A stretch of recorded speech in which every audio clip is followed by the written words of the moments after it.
اپنی پھوپھی سے رن کی رخصت وہ مانگتا ہے، صغرا وطن میں جس کا صحرا سجا رہی ہے۔ شبیر کا وہ بیٹا مرنے کو جا رہا ہے، صغرا وطن میں جس کا صحرا سجا رہی ہے۔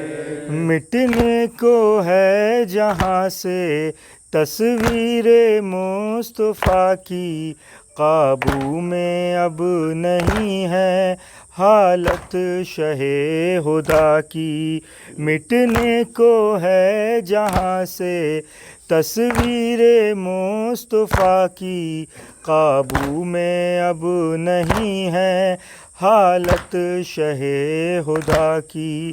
نزدیک بس اجل ہے، کچھ لمحہ رہ گیا ہے، صغرا وطن میں جس کا صحرا سجا رہی ہے۔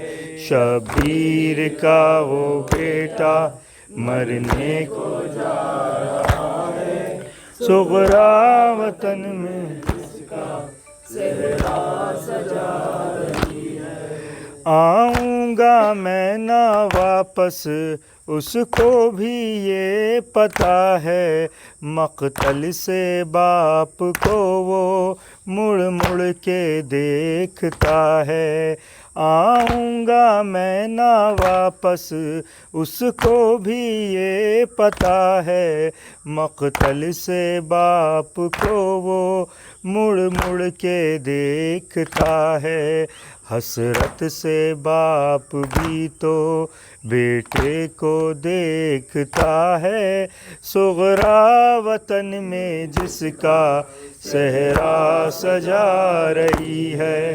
شبیر کا وہ بیٹا مرنے کو جا رہا ہے، صغرا وطن میں جس کا صحرا سجا رہی ہے۔ احساس میں جمائے بھائی پہ ہے نگاہیں، اکبر کی لے رہی ہے یہ دور سے بلائیں۔ احساس میں جمائے بھائی پہ ہے نگاہیں، اکبر کی لے رہی ہے یہ دور سے بلائیں۔ وہ خاک کربلا پر کروٹ بدل رہا ہے، صغرا وطن میں جس کا صحرا سجا رہی ہے۔ شبیر کا وہ بیٹا مرنے کو جا رہا ہے، صغرا وطن میں جس کا صحرا سجا رہی ہے۔ عرش بری سے تارے حسرت سے توڑتی ہے، اکبر کے واسطے وہ لڑیوں میں گونجتی ہے۔ عرش بری سے تارے حسرت سے توڑتی ہے، اکبر کے واسطے وہ لڑیوں میں گونجتی ہے۔ اس کو نہیں خبر تھی نیزہ اسے لگا ہے، صغرا وطن میں جس کا صحرا سجا رہی ہے۔ شبیر کا وہ بیٹا مرنے کو جا رہا ہے، صغرا وطن میں جس کا صحرا سجا رہی ہے۔ راہوں میں جس کی صغرا شمع جلا رہی ہے، دن رات ہی دل میں دولہا بنا رہی ہے۔ راہوں میں جس کی صغرا شمع جلا رہی ہے، دن رات دل میں دولہا بنا رہی ہے۔